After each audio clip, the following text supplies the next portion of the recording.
Yeah. Waiting on Kenny. Kenny's running late. But to be fair, kind of running late on the cooking myself. Disclaimer for all of the viewers. I've come back to England. Obviously, I'm not climatized yet. And the flu just came and boxed me up, but we move. Hold on. This is Kenny here. 1 second. Yo, bro. Yo, bro, I'm here, you know. Alright, I'm gonna fly the door. 2 seconds. Yeah. Yes! My bro, it's cold out here, man. I couldn't even lie, man, G. Woo! Welcome to my humble abode. Smell this greatness. Wait. Hey, Cashh, I leave you for half a decade and this is what's going on. I mean, you know how it goes already. All sorts of seasoning. My bundle, bro. Hey, my bro. Other than just being busy, and life just being life. Life being life. Like, it's a process, it's a journey as always. Yeah. You know, we built up for this for a very long time. Yeah, and for now sure. we're here, bro.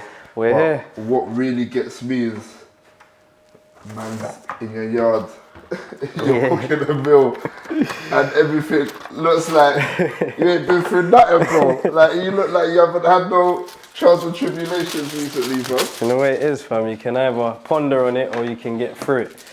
I need time to process my thing. You know what I'm on? So, for example, I choose days. Yeah. Some days the feeling is overwhelming. Yeah. Some days I wake up and it's like, oh shit, I'm still going through this. Just because I've got my visa now and I'm back in the country, it doesn't mean that everything is gone. Like, I'm still processing everything. Hence why I ain't even going around doing mad interviews or anything like that. Do you know what I mean? But, like, we go way back. Why didn't you tell me you were going through these problems, bro, like with immigration? Because, like, bro, I've known you for years, fam. Yeah, do you know what it is? You kept this so under wraps, and obviously I get it, you've always been that type of person that's never really wanted to put your burden on anyone else. Yeah. But, bro, we were touring, we were doing better things, we were linking up all the time. No. Do you know what it is?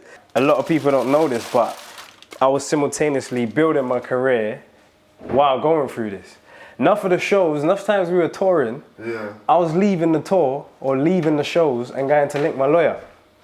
Do you know what I mean? So for me, it was a case of, again, it was just dealing with it rather than like, do you know what I mean? Like, I didn't think it was gonna be a situation that was gonna be worth me speaking about. Because for example, it's like, if I tell it to you, it wouldn't have made a difference. Yeah, do you know what I mean? Obviously I wouldn't be able to do it. Do you know what I mean? But it's just sometimes it's good to like kind of know that, yo. Nah, I know that now. I know that now. But you know, a man like me, I'm like, if me speaking about it ain't gonna get any results that I need, then there's no point in me speaking about it. You know what I mean? For me, in my mind, it was like, right, you put in your application, they're gonna get back to you, and then it's calm. And then, again, so now this is the next thing. Obviously, at that stage, we're doing shows all over the country, killing it, nationwide, killing it. I couldn't tell you we were getting bookings for Africa back then. That would probably break my heart. Like, I couldn't tell you we were getting Dubai bookings and that, like early, before everyone's in Dubai now.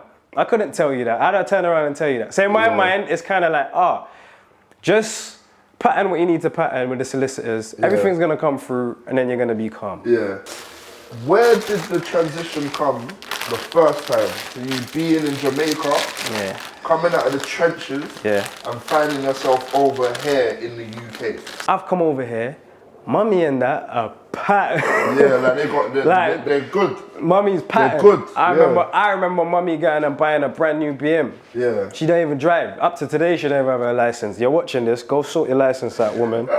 You're being lazy, go sort your license out. Hey, do you want me to help chop carrots? No, we're good. No, we're good, bro. You're good, man. Take your time. Yeah, we're good. Because everything's patterned, and my mum, if you lot know my mum's bossy. Like, she's very, she thinks she's the, do you know what I mean? So instead of just going shopping in West End, for the fact I've arrived and little bro's on the way, she wants to go and shop in New York. Wow. So she's gone New York, she's done shopping, she's come back. This is the days when they've introduced double glazing windows. Right? And we live in like a block. We live in a block in Lewisham, right? 3 doors down, they're doing the double glazing, and one of the men dropped a cigarette on the carpet.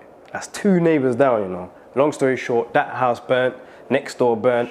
Everything she just bought from New York burnt, No way. including all of my documents, my passport. What? So this now, so technically at this stage, there's no proof for when I actually entered the country. You understand? So it's mad. No way, Yeah, so it's bro. mad from there. All of my documents is burnt, tickets, passport, birth certificate, everything. Basically, any trace It's gone. of you Entering the country is gone. is gone. So basically the issue, years later now, was me saying, no, what you not talking about, man? I've been here. Okay, prove it. You know them ones. So then to prove it now, my thing is like, all right, cool, let me go back to primary school. Hold on, I need to light up some sage. Blood. That is mad. Yeah, fam. Yeah. So now at that point now, the house is burnt down, all the stuff is gone, shit's just started going wrong. Wrong, yeah. You get me? Mummy's just given birth to little bro, then she's had to go away, do some jail time. So now I'm out here. So now you're alone then? I'm not alone, I'm amongst family members, so I'm in Peckham, I'm around aunties, I'm around my older brothers and that, like. Okay. So I'm cool. Let me understand this, right? You're in secondary school. Yeah. From what I remember, growing up in secondary school, is like the hardest and most trying time of any young person, bro. Yeah. This is where everything becomes more show offy, you get me? Like everything's about who's got the newest Air Maxes. Yeah. Who's got, like, you get me, this girl looking good, everyone's going through their hormones and everything's like, so how do you cope with that? For me, my mind frame was different. And one thing that was hammered into me is you're not British. Okay. So you can have your British friends and run around and doing your stuff with them. Yeah. But if you lot catch a case together, You're going, and when you lot finish your sentence, they're touching road again, and you're getting sent back. So because of that, my mind frame's always been different. Like you're amongst the hyenas, you're in the jungle, you're doing what they do, but my way about stuff was a lot different. Like like you were saying, the test was there, it's for people to know what you're on and what you're not on and all of that. My thing, I've never wanted to collect the points. I've never, ever wanted to collect the points. For me, it was stupid. Like, if man done anything, I don't want you to know. Yeah. Whereas it's the total opposite for the British culture of stuff. That's what I'm saying. Like, man need to know that do you understand what I'm trying to say?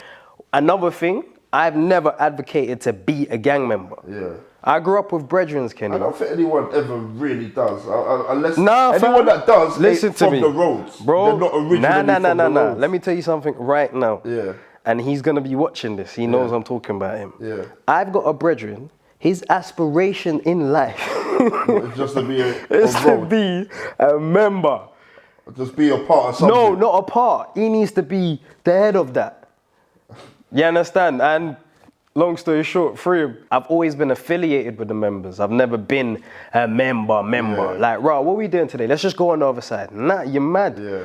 These times it's been drummed in my head that if we get nicked, I'm going to yard and you're going to go back on road. Yeah. Anytime we needed to step, it was for serious issues or we're not stepping. Yeah. Or I'm not stepping anyway. You know them ones. Me personally, my thing was making peace. Yeah. And get me, growing up in that age group, they'll tell you, like, the line and you understand? Like, that was my focus. I weren't on gangbanging or any of that type of stuff. You get me? I've never advocated to be a gang member. That was not, that wasn't progressive to me. But I got why the man them was a part of that. And to be fair with you, maybe if I was born in England and I never had that mind frame, it might have been different for me. But you saw how things panned out for me. Yeah. You get me? Like, I wasn't known as no gang member, bro. But I've faced some shit that you'd think I have. Yeah. You know them ones? Yeah. Like, even certain of my cases I've caught over the years and whatnot.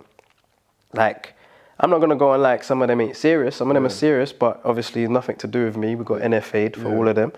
But the ones that I was convicted for, like, again, they're serious things. I'm not saying they're not serious things, but bro, the way they were treating that in terms of the immigration side of stuff, like, they were treating that like it was the maddest of the maddest. You get me? But again, it's because I'm not British. Yeah. You feel me?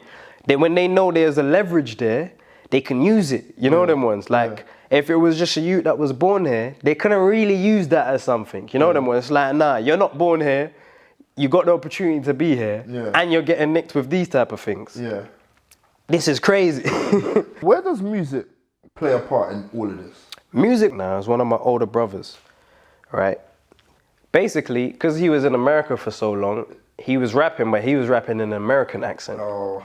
So obviously that's what I'm on. Where it gets techie for Yeah, real, this is where it gets techie. I mean, let's not pretend that didn't... American rap, rapping in an American accent was at the forefront of UK rappers. Yeah, like you have people like SAS. Everyone was rapping in an American accent. And if it wasn't rapping in an American accent, you would adopt American culture. Yeah, all of that. The way they were. For sure. I thought UK rapping is grime. I thought if you was gonna rap in a UK accent, silly, but I thought if you was gonna rap in a UK accent, it had to be fast. And the way they were doing it. Until Gigs.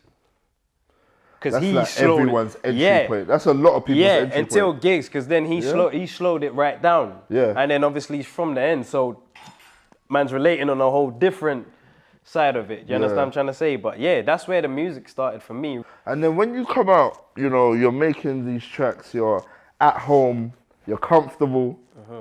When does it become a matter of decision on, do I, like, because, you know, you're not originally from the UK, so at this point, are you not thinking, raw, like, what am I doing in my life? Am I going to do music? Am I going to try work? Am I hustling? Nah. Where does the crossroads come in? Nah, because at this point, as much as I'm doing music, it's just a hobby. What I really was aspiring to do and to be, I was trying to play for Man United, bro. So you were kicking ball? I was kicking ball. Ask them about me. I'm starting to remember, because I remember someone did tell me that you were actually hard. Ask them about me. Trials at Chelsea, Waterloo FC. Ask them about me. And I'm not going to say, oh yeah, I was going to do this, but then I had an injury. My legs still work, bro. I can change up at any point and say, fuck the music thing, I'm going to go play. I don't know about that now, Cashh. Bro. Let's slow down. Let's slow down. Hear me out, Kenny. I could have been something. Do you know where it messed up? It's in the aspect where it messes up for a lot of the youths growing up where we're from. Finance. Okay. Right? Because now I need money. Right? Yeah. And I actually have to pay to play for my team. You understand? Yeah. You have to pay subs at this point. You can't, like, obviously the team needs to function. Bibs, they're using this venue to train and all of that type of stuff. Shout out Waterloo FC as well. Des and Arnie. You understand? And Limford. Because you know what? Them three, I might have died. As much as the football didn't amount to much for man. A lot of us, they kept us off the street from early. Do you know what I mean? So for me, where football went wrong is I now need to make money. So I started doing my thing. And now the calls are coming in when I've got training. Yeah. So it starts off, you miss one session, you miss two sessions, etc., etc. And then at a certain point, you just think, well, is this worth it at this point? Never, ever. What happened was just, now I'm fully in, I'm 2 foot in the streets. So it's not even like, football's long. At any point within me being in the streets, at any point, if a football opportunity came up, like a real one, that was gonna make me money, I would have fucked off the streets. I weren't in love with the streets like that, bro. Signing on, they have to go and report to the fucking to immigration. I had to do that while in the public eye. Every week, I'm signing on. I'm in this queue round the block with my hoodie on, praying nobody clocks me.